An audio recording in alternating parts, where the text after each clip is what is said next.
Hey guys, welcome back. As promised, we'll be doing a Chaos Dwarf today. These are probably my favorite faction in all of Warhammer. I don't know why I gravitate so much towards these little guys. Maybe because I'm an evil little guy myself. Yeah. So Chaos Dwarves are one of those real oddball little factions that kind of, was important to Games Workshop for a very short amount of time. But during that little window of appearance between 4th and 5th edition, I think they managed to garner quite a bit of popularity for themselves, and therefore they've really found their way back into the Warhammer world.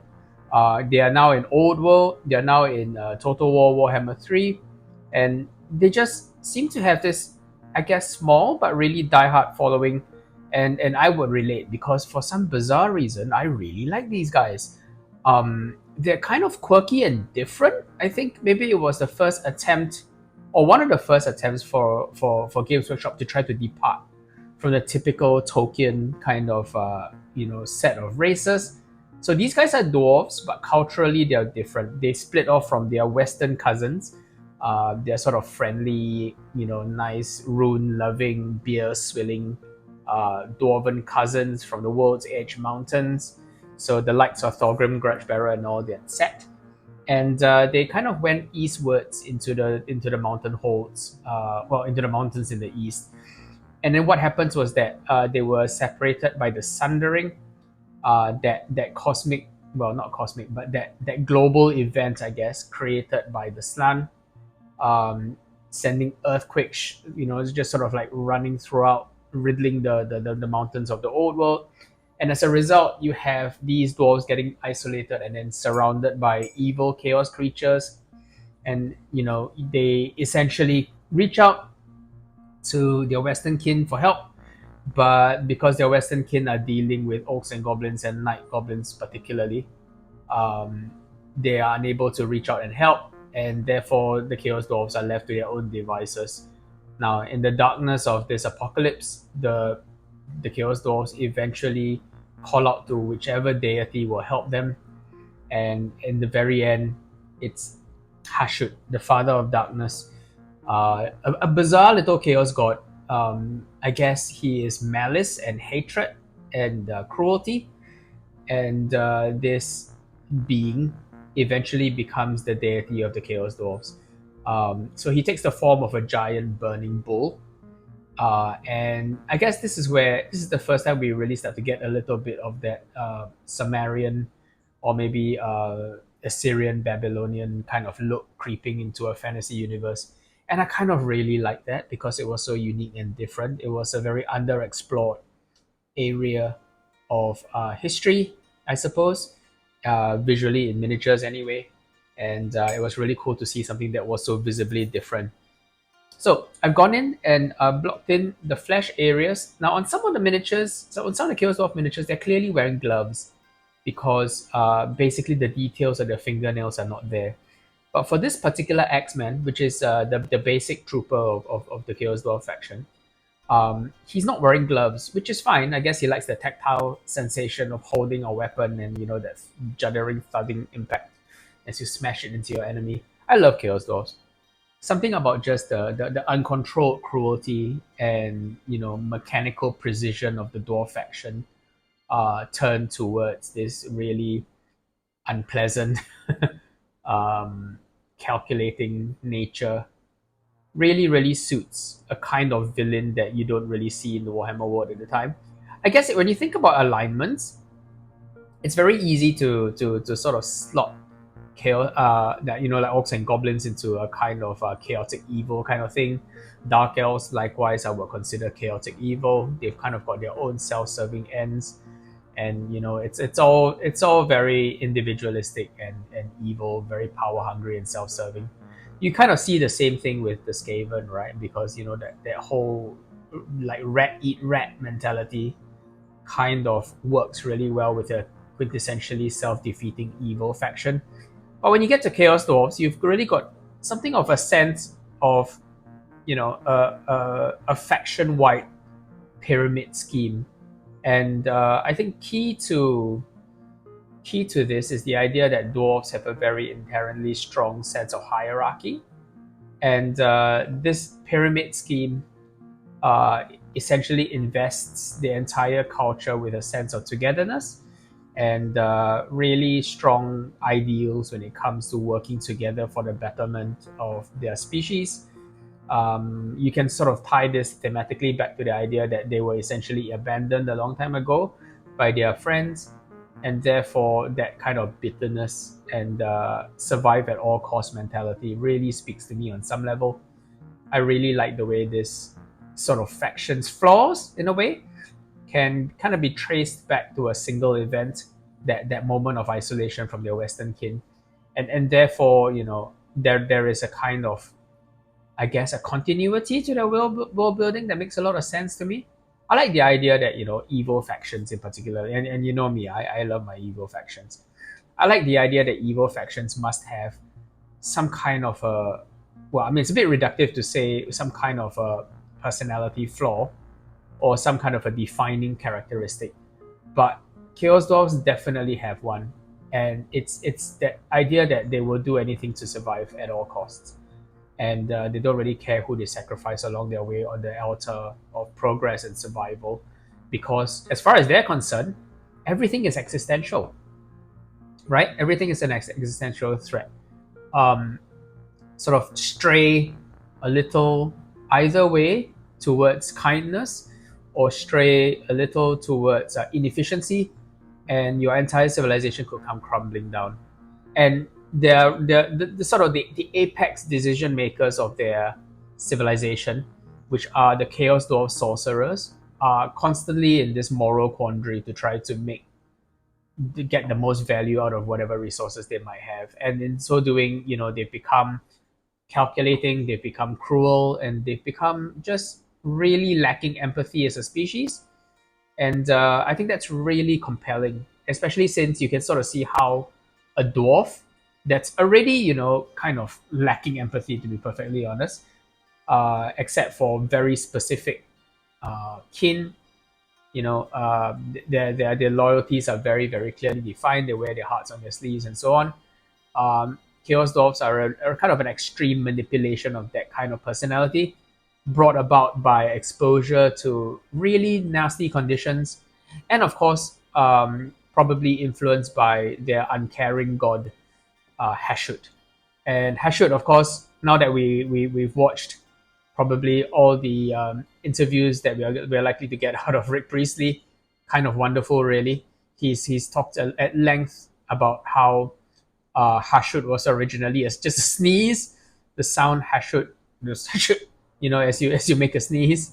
The faction is cruel and evil, and irretrievably kind of self-serving and nasty, but they are definitely not lacking in humor and personality, and those are all things that I love.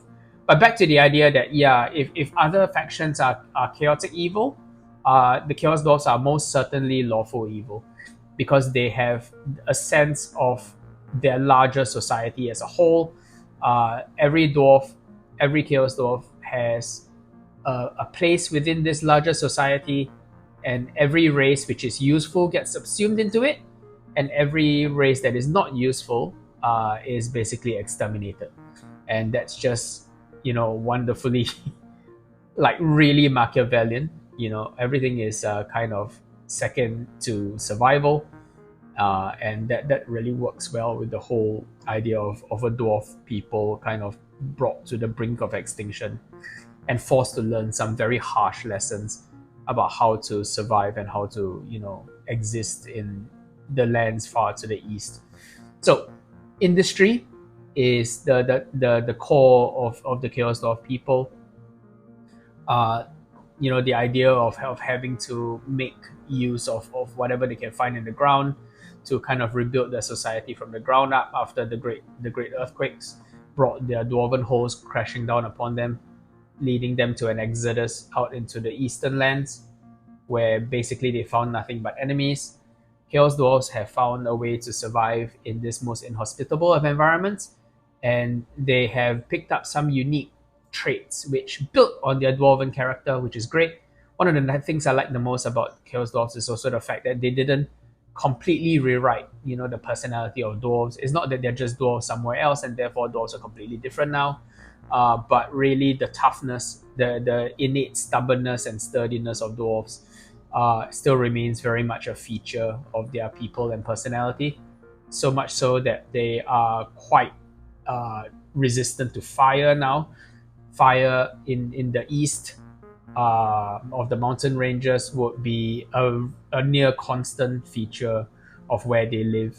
That and the ability to see in the dark, because in the east, in the plains of Asgore, in the Darklands, where their capital of Zharr rises like a ziggurat above the plains.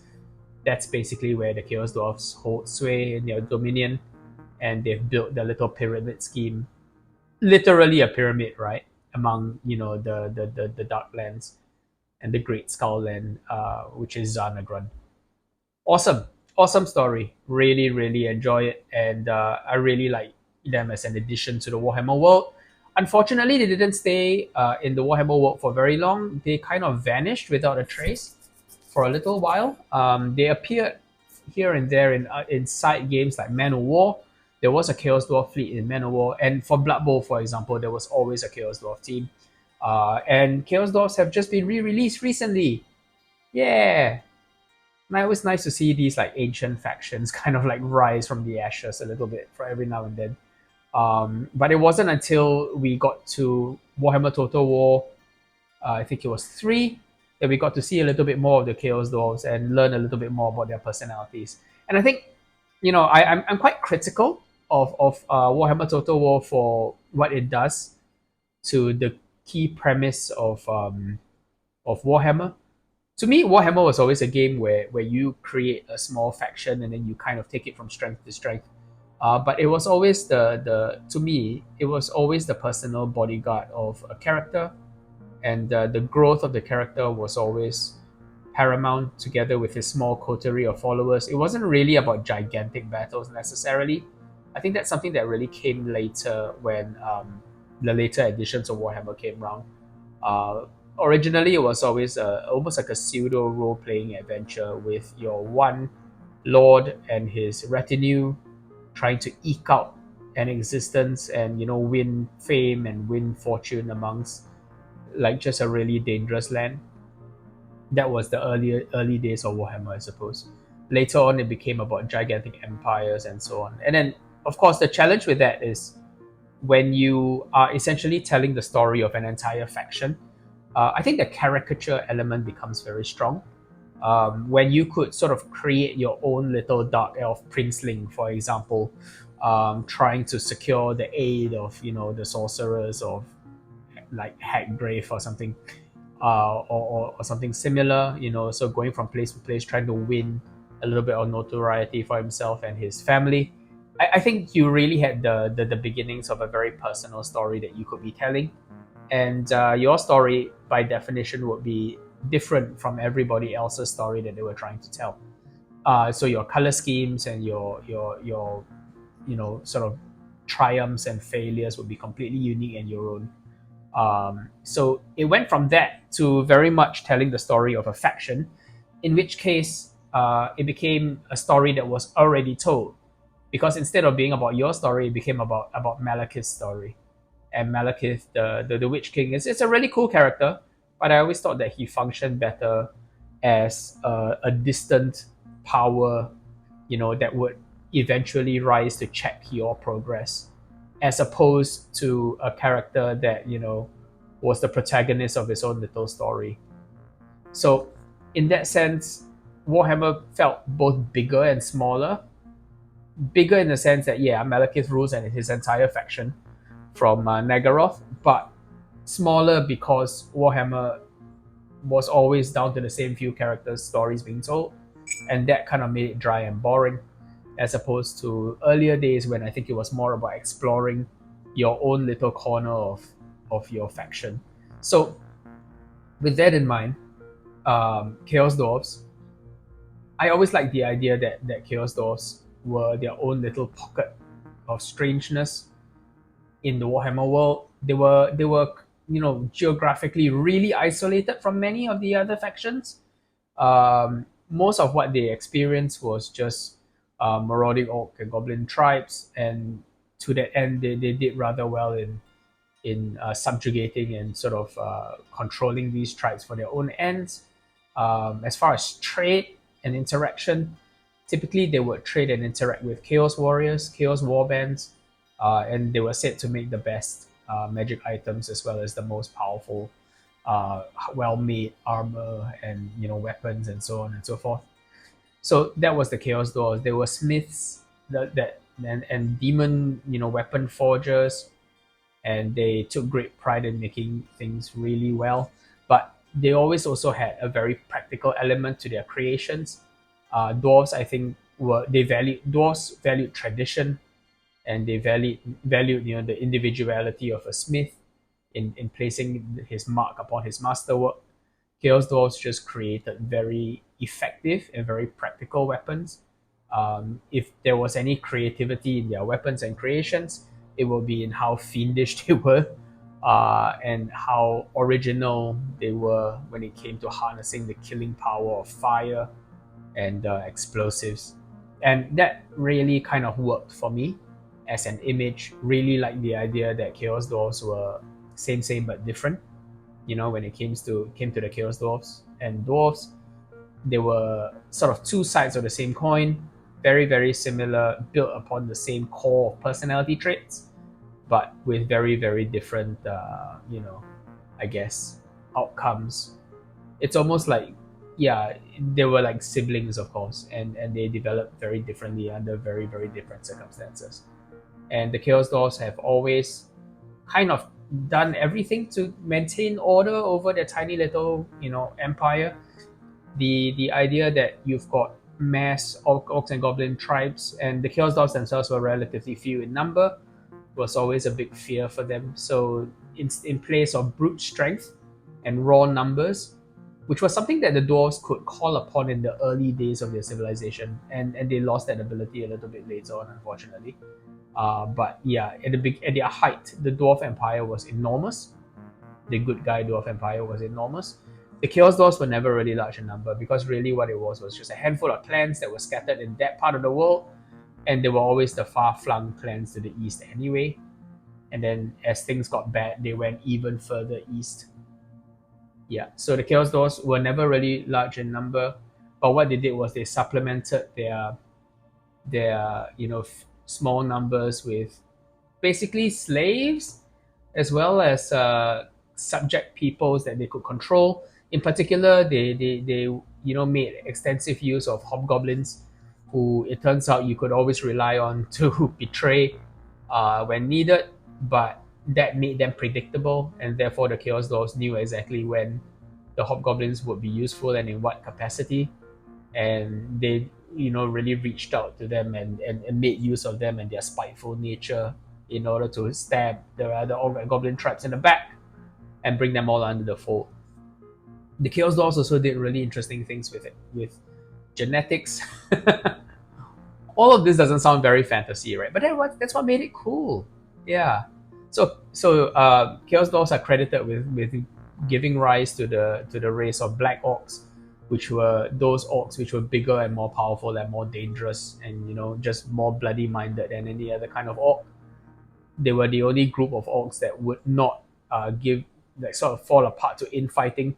They had more of a sense of duty and self control, and yet they were highly effective at combat, and imbued with a kind of temper and personality that I think appealed to the Chaos Dwarfs.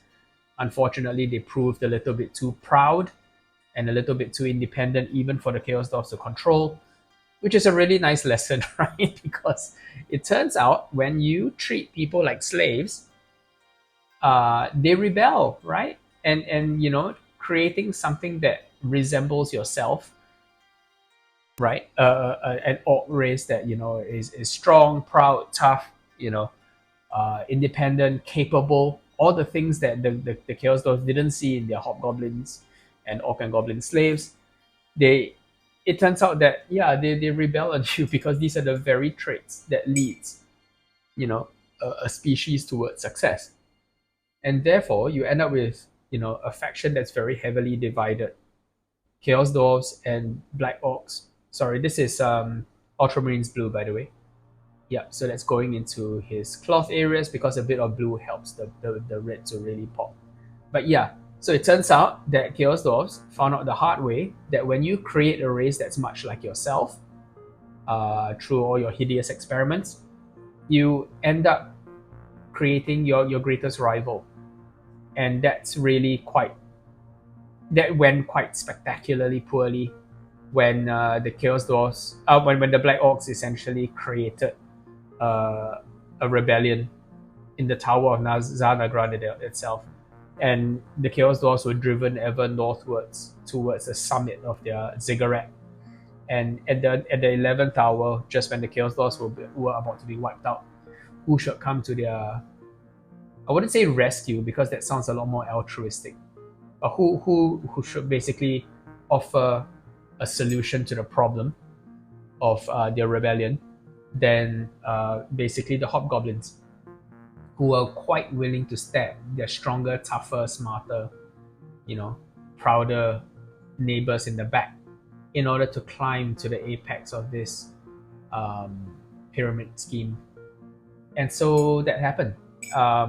The Chaos Dwarfs, they were well served by the hobgoblins' treachery at that point, and they learned a valuable lesson about tampering with genetics and creating, um, creating a people that were, if anything, more impressive than the Chaos Dwarfs themselves. And so they learned to keep their minions weak, divided, and therefore subservient and dependent on themselves. It's really a fascinating study into human history, isn't it? Because this is a story that we've seen play out in real life, and unfortunately, all too often we learn these things through history, and we learn that we as a species have just about made every mistake that there is to make at some point, and we've retained some lessons. I don't mean to be a downer. I think the sweep of human history has taken us in a very interesting direction. Some things we've messed up, some things I think we've done rather well by ourselves, because Chaos Dwarfs, I guess, are one of the outcomes of a society that has learned, I suppose, to question, the rise to power and just the ambitions, I suppose, of our species as a whole. So I really like the Chaos Dwarf story.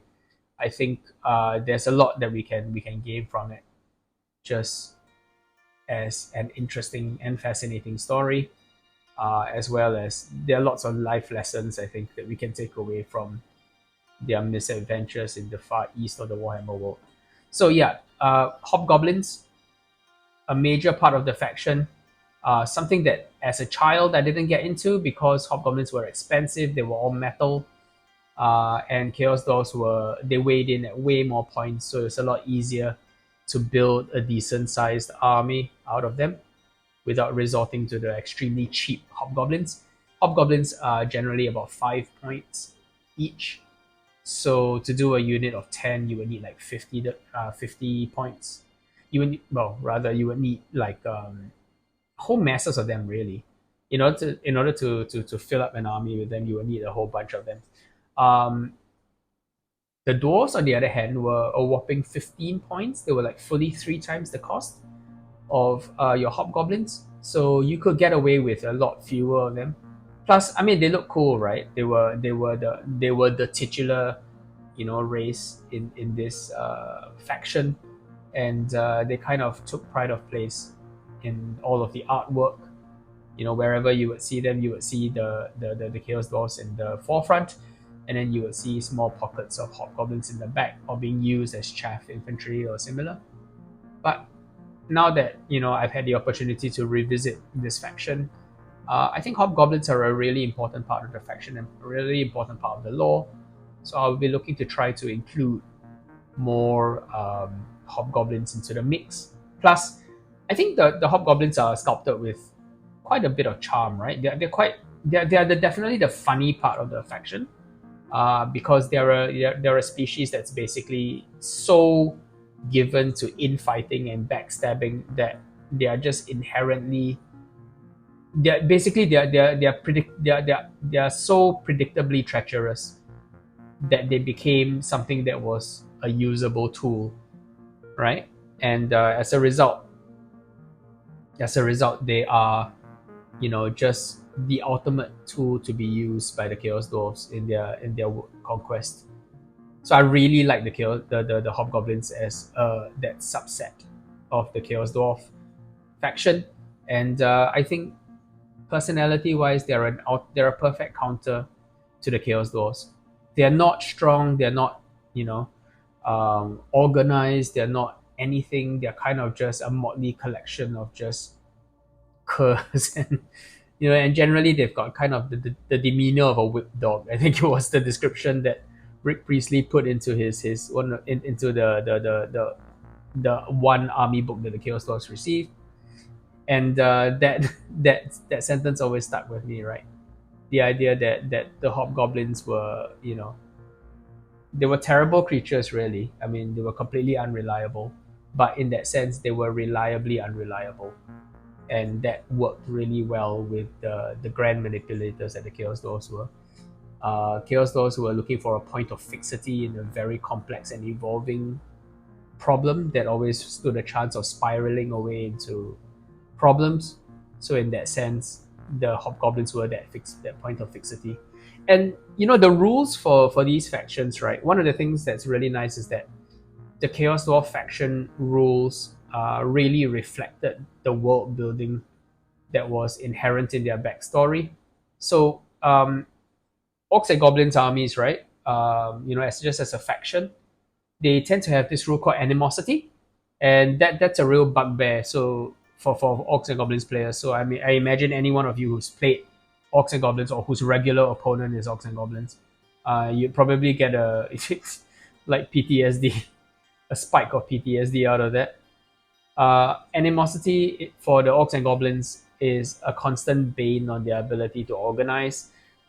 Really, what it comes down to is that every turn you make a die roll for every unit of greenskins, basically orcs and goblins, and depending on the result, they might either behave normally and do exactly what you want them to do, or else they might go pelting off towards the nearest enemy to show up their neighbors, or else they might even start engaging their friends with missile weapons, just giving them a sneaky arrow in the back while they're not looking, especially those damn goblins.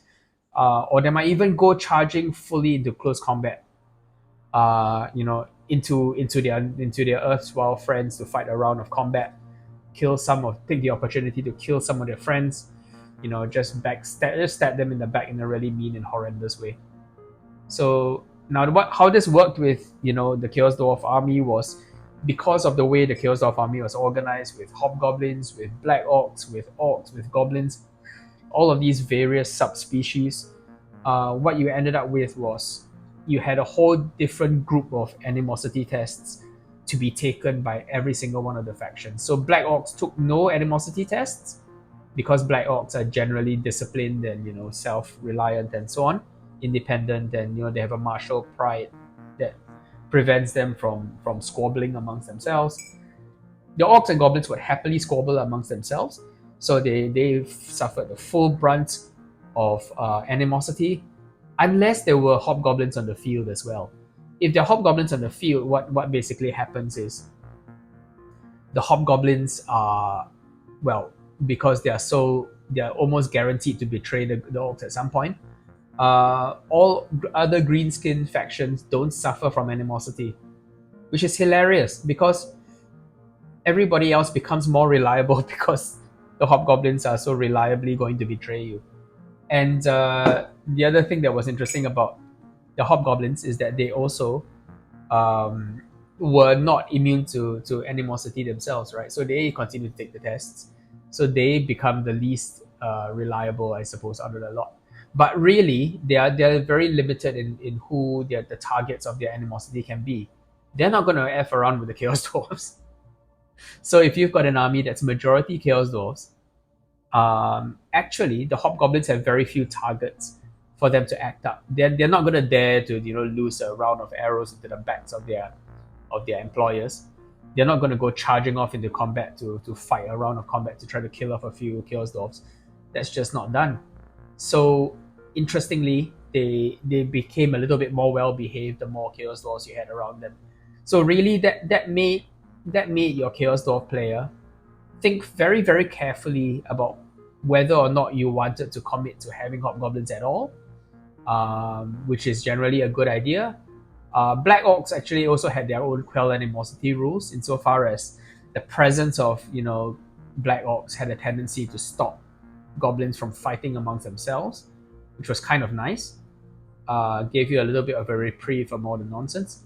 And then you've got Black Orcs. You've got your regular Orcs and Goblins that can be relied upon to fight each other if nobody was looking, unless you had hobgoblins around. So the army had a really interesting sort of like dynamic of different habits and types and so on. And this carried over into psychology because when it came to panic, you had a really quite intricate web of relationships between the different species.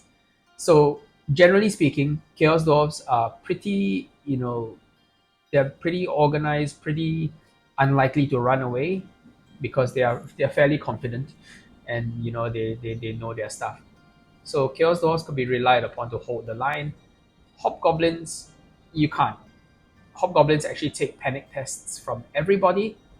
Orcs ignore panic tests caused by goblins, and Black Orcs ignore panic tests from Orcs and goblins. In fact, any other kind of greenskin, because they consider themselves inherently better, and frankly, they are. So yeah, you had just a really interesting and complex tapestry of rules interactions between the different factions of Orcs and Goblins. And in so doing, you really sort of get a bit of an insight into the personalities and characters of each of these clients races in the employ of the Chaos Dwarfs. Employ might be a bit generous there. I don't think everybody's served willingly under the Chaos Dwarfs. But there you go.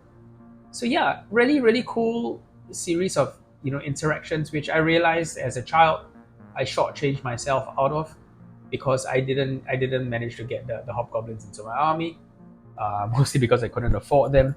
But now I hope to change that because I think hobgoblins are just ace, really cool, really original and different, and frankly an understated and often not as well explored part of the army. So we're going into a rattling grime now to darken the shaft of his weapon. I imagine that most Chaos Dwarfs would actually have wooden weapons still, but they will be blackened by the heat, so they will all be sooty and dark, which is just really suitable to keep this color scheme going within the army. Chaos Dwarf warriors, of course, they're still dwarves, so they're highly capable, they're highly effective. They're not fast, in fact, they're really slow, but they're also not slowed down by heavy armor, which is really nice. Every other faction loses a point of movement from 4 inches down to 3 inches when you wear heavy armor. Chaos Dwarfs start at 3 inches, but the upshot is that they're no slower than anybody else because they're wearing heavy armor. They don't suffer the penalty for it. And your Chaos Dwarfs, because their industry was so efficient, they had like the most embarrassingly well equipped units out of all the different factions, because your average Chaos Dwarf warrior, as you can see here, is clad head to toe in heavy armor. That's this suit of scale mail, yeah, which was a completely unique thing as well, right? No other faction really used scale mail of this particular look, other than the High Elves, which is another famously high tech faction, or well, high tech in the sense that they, well, let's call it effectively teched up faction. Let's not call it high tech because certainly the Empire had cannons and so on. But yeah, so Chaos Dwarfs wear heavy armor. They've got these crazy helmets, very very tall hats, and every model had a hand weapon, had a shield, had a great weapon, which is it wasn't that common. It wasn't usually bundled into the cost of core units at the time. But yeah, Chaos Dwarfs had a great weapon as well, so they could switch between use either, they could decide essentially whether they wanted to go hand weapon and shield to last in combat, or do you want, or they could choose to basically dish out damage by switching to great weapons. In which case they would strike last, which is no big deal because their initiative was already so low, and Chaos Dwarfs tended to strike last anyway. But they would get a nice chunky strength bonus, and they could, they were capable of dealing damage to even the toughest foe, which was really nice because Chaos Dwarfs sometimes needed it. Yeah. So yeah, Chaos Dwarfs, amazing models. I've been putting in a little bit of time on this model so far. Not so much discussing, a lot about the paints and so on that I've been using. All the information's in the description of the video. But really talking a little bit more about the backstory of the Chaos Dwarfs, which is wonderful. I really like this faction. Really thought it was nice and original. I'm gonna put Rattling Grime into the back of his shield as well, because I like to keep these areas kind of just dark. When I do these models up, I always glue on the shield because, as far as I'm concerned, if you can't see the back of it easily, if you really kind of need to angle and tilt the shield to see the back of the shield, angle and tilt the model to see the back of the shield, then you know what, I think it's fine. It's probably not going to be very visible anyway. And yeah, we are moving along with this miniature. I think he's beginning to look real good. So Chaos Dwarfs also had a wonderfully bright and vibrant color scheme, right, which was just really, really eye-catching and appealing. They had a really unsubtle color scheme. In the past, I've talked about painting like undead, and the use of red in undead armies is, generally speaking, well, red is a really good bad guy color, right? Because it's so bold and it's so uncompromising. So when it comes to doing Chaos Dwarfs, I like to use this particular blend of my usual red mix, which is Blood Angels red, coupled with Gryphhound orange, yeah, as the base coat or base contrast layer, and then I go in with the layer like bright orange to create the highlights and to sort of pull the whole color scheme more towards orange, which I find very, very suitable for creatures who live in a land of fire and magma and so on. Just very evocative of the world building from where they live, from where they hail. So yeah, Chaos Dwarfs. So you may be wondering about this shield. This shield is not an original Games Workshop model. This is actually a 3D printed version coming from a designer named Fabelzel, who was very active on Thingiverse until quite recently. He basically redesigned most of the Chaos Dwarf range. I've chosen to keep, using the original Chaos Dwarf models because of nostalgia, because I really like these pieces. But I do admit that Fabelzel has done like what I would call the best shields possible, really attractive looking shields to suit the design of the original Chaos Dwarfs. And so the original Chaos Dwarfs, they were shipped with just bare round shields, which kind of didn't feel right for a race that was, so clearly capable of creating like masterpieces, even if they had a tendency to sort of predicate practicality above all else. There's plenty of decoration and plenty of masterwork detail in Chaos Dwarf equipment. So these shields, and as I do these models again, these ancient models, my plan is always to paint, where possible, what I consider to be the apex version of a given concept. So for example, for Chaos Dwarfs, I want to paint the best Chaos Dwarfs models, the models which I feel most capture that look. So it's unlikely that I'll be doing the Legion of Asgore models, the ones that came later with Tamerkand, because although those models are not bad, not by a long shot. In fact, a lot of people really like the later Chaos Dwarfs. I think they lack a little bit of the humor of the early Chaos Dwarfs, that kind of they are clearly dwarves with a chip on their shoulder, therefore they've got ginormous hats on. So I kind of want to stick with this era of Chaos Dwarfs because I consider these the most iconic Chaos Dwarfs to my mind. The whole big hat look is wonderful and very unique and special and very, very nostalgic for me. So that's the logic that I use when it comes to selecting which version of a miniature I want to paint. Um, these ones are the ones that I remember from my childhood, and therefore they are the versions that I definitely want to redo again. So just made a bit of a mess there. A little bit of the gold wash kind of came off and got into the silver noun oil wash. Noun oil, of course, is just a black wash that does really well for silver bits. And as I've mentioned many times before, if you are using the new noun oil or the current noun oil, you can have something resembling the old noun oil that I'm using now, simply by adding a little bit of Black Legion into it to create something that behaves a little bit more similarly to this earlier formulation, which was more staining, but as a result gave a stronger shading effect, which I really enjoy the look of. Yeah. So this is the great weapon, I imagine, because that is an absolutely enormous axe.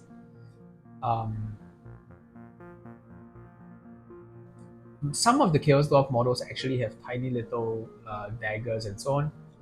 Not this guy though, it doesn't look like. So that's fine. I will stick with the idea that this guy is wielding his Chaos Dwarf Great Axe as his primary weapon with his shield. So he's clearly posed in a situation where he hasn't yet met the enemy head on in hand-to-hand combat, and he's still using his shield to stop enemy missiles. You can't use a great weapon and shield at the same time. You need to trade a little bit of defense for the additional offensive striking power of a great weapon. So yeah, this guy clearly hasn't yet contacted the enemy. He is marching towards the foe in that wonderful distinctive chant and tramping boot style that Chaos Dwarfs have, which is something that I'm really thankful for in Total War 3, right? Because in Total War 3, you really get the developers spending a little bit of time trying to flesh out the voices of the Chaos Dwarfs, how they speak a kind of mutilated version of Khazalit, which is the dwarf language, and I don't think there are direct translations of a lot of the Chaos Dwarf speech in that game, but certainly the sound bites that you do get kind of feel a little bit like the Easterlings in the Lord of the Rings. There's not much of a language being shown on screen, but the little snippets of voices and drum beats and pounding drums and just blaring horns really creates the sense of a powerfully martial faction. And for that, I am very, very thankful for Warhammer Total War 3, having spent time fleshing out this faction that I know and love so much. Yeah. So, we are moving along at a good pace. I think this guy's looking pretty handsome so far. I think he's got a skull over there, which really deserves to be picked out in something other than all the metal work that's already a major feature of this miniature.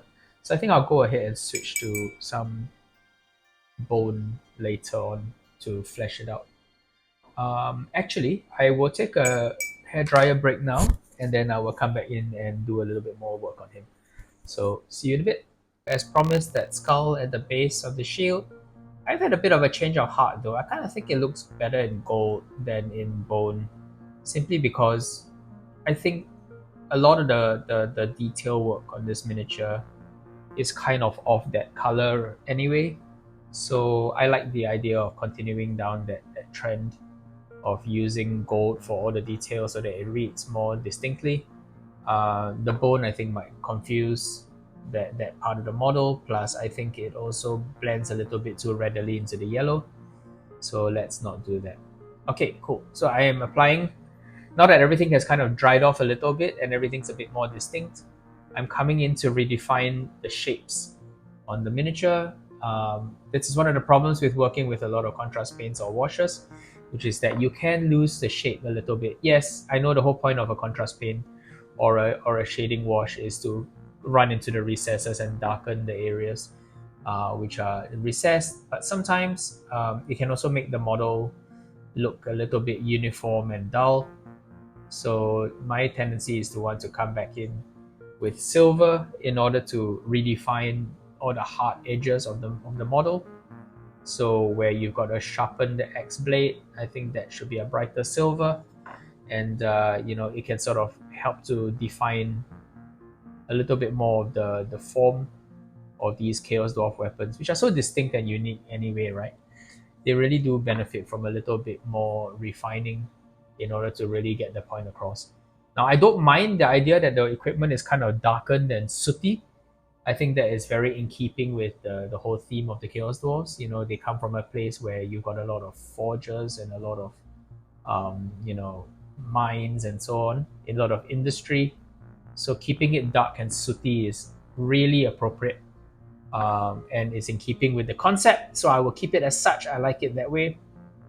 The bright shiny bits really will be those parts of the model where either like the blade, they've got a job to do, or the helmet spike is kind of like pride of place and kind of has a little bit of a dealing with the shortness, I suppose, the chip on the shoulder that the Chaos Dwarfs seem to have as a species. Really, really quite amusing in that sense. The gigantic hats. Okay, so yeah, concentrating the silver highlights on the top half of the blades also has a tendency to make the model look like more of a blend from dark to light. So I really like the way that works. That blend of color really sort of helps to draw the eye upward toward the head, and looks more impressive that way, in my opinion. A bit of highlights on the gold as well, so as to pick up the extremities, and helps to bring out a little bit more of that detail. So you see, as you run the gold into the skull over here, I'm able to retain kind of an edge around it by letting the gold wash pool around the corners of the shape, and that helps it to become outlined against the bright yellow, and I think that looks pretty good. We're going to go back in with a bit more yellow to clean up. This is Vallejo Ice Yellow, right? Dawn Yellow for if you're using Games Workshop paints. I'm going to come in and clean up these wonderful flames sculpted by Faberzel. Really amazing models. If you can't get your hands on these original Chaos Dwarf sculpts, not to worry. The Faberzel sculpts are very, very well done, and they paint up wonderfully. They're not exactly the same, but they're close enough, and they sort of capture the same vibe, which is wonderful. Definitely worth looking into if you want to pick up some of these on Etsy. It's for this reason that I think perhaps the old world won't see the release of Chaos Dwarf so soon, simply because they're perfectly good alternatives, and Games Workshop might not want to get into releasing those until they are sure that they have a product that can beat that at face value. It's going to be a hard one, because if you can get these on Etsy, they are extremely cheap, they are extremely nice to paint, and yeah, they look great, especially en masse, shoulder to shoulder, which is where Chaos Dwarfs look their best anyway. So I like the idea that the Chaos Dwarfs have a slightly paler color scheme on their skins. You can really go different colors with Chaos Dwarfs, right? Like some people have painted them gray skinned, sort of like ashen looking. That looks good. I just don't think it works as well with a color scheme that's already comprised of very bright colors. I think when you paint the skin ashy and dull, it might vanish into his beard, which is a little unfortunate, because most of the Chaos Dwarf faces are actually sculpted rather well. They are definitely very characterful and very fun to paint. Most of them have some kind of a sneer or other. They certainly don't look happy to see you, which I think is how it should be. For the rattling grime of his staff of his great weapon, great axe, I'm coming in with a little bit of Black Legion to line this in. And I'm not sure what that object is down there. I imagine it's some kind of a pouch. Probably. Can't quite tell. Some of the some of these models have like really small. Oh, it's a dagger. Is it a dagger? Is it his hand weapon? It kind of does look like a dagger. In all my years of painting these models, I have never known what these things were. There we go. It is a dagger, isn't it? So that's his hand weapon. Interesting that it's a dagger and not some kind of hand axe. But well, there you go. Chaos Dwarfs. When needs must, a Chaos Dwarf will use anything to kill you. Compared to a dwarf who would still do it the correct way. So yeah, interesting. So it is a short dagger, and this is really that metal end cap for the bottom of the scabbard. That's kind of cool. I'm really happy with this discovery. It turns out for and this happened with Nagash as well, right? It turns out that my understanding of a lot of the components of these early models isn't the greatest. I thought there was a little like a sort of like a undersized scabbard or a little spike in a sheath, which I couldn't work out on Nagash, and it turns out that was another dagger, except it was more of a sort of a poniard or more of a bullock knife shape, which is why it was unfamiliar to me because I imagined that daggers would have like clear quilons or you know a really visible crosspiece. So I'm going to put in a bit of blue here just to make sure that that doesn't get lost again in and amongst the model. I'm going to put in a bit of um, silver gray into the ultramarines blue to get a highlight color that I can use to run along the edge as well at the bottom here.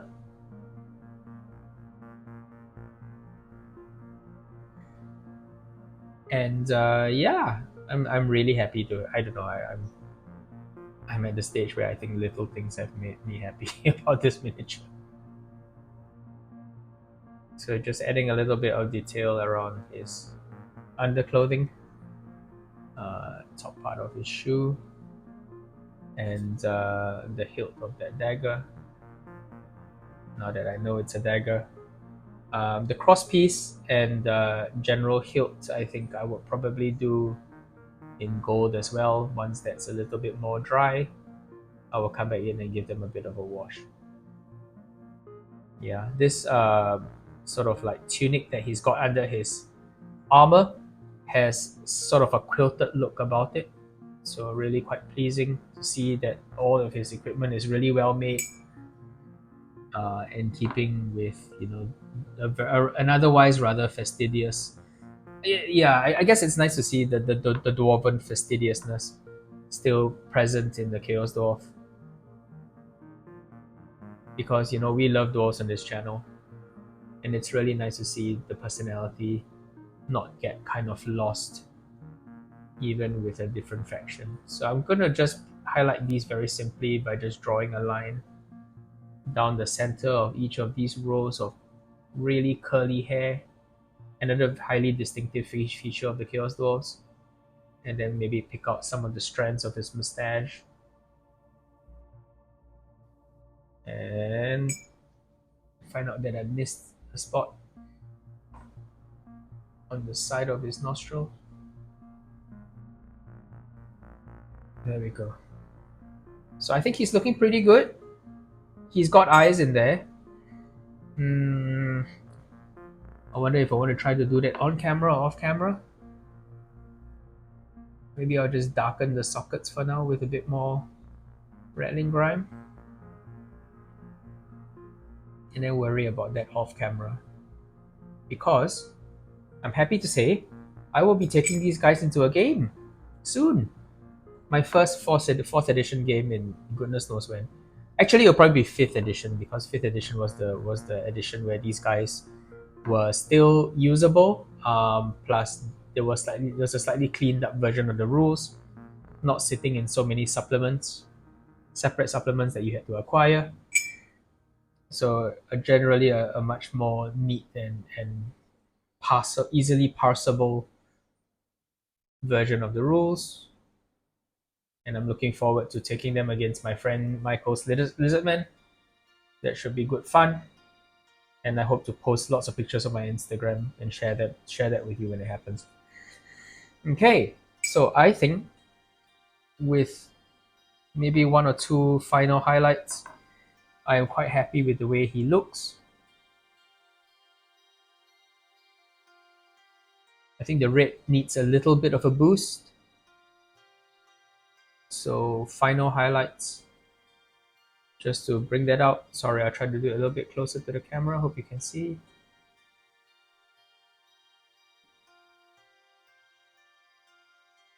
That went a bit far, unfortunately. And I will clean it up shortly.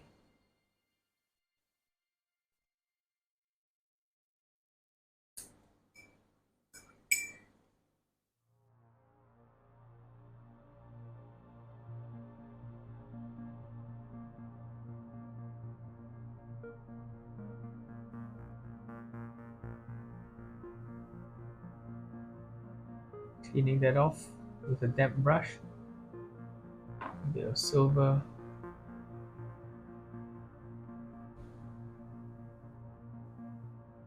Okay.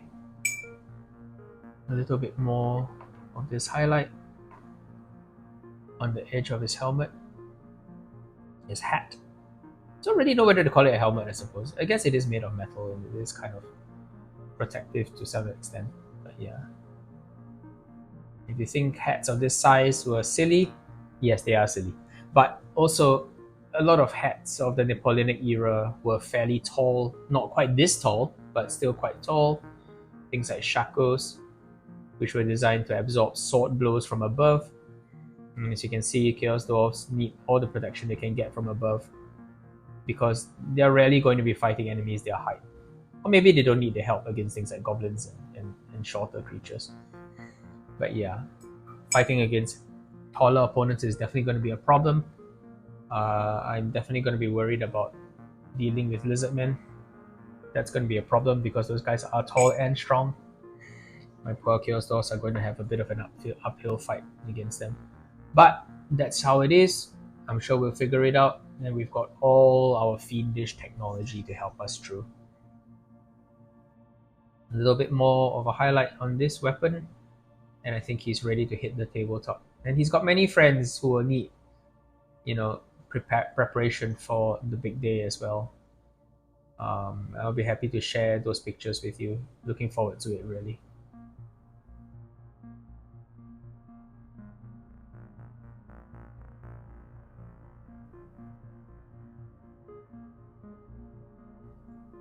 A bit more shading.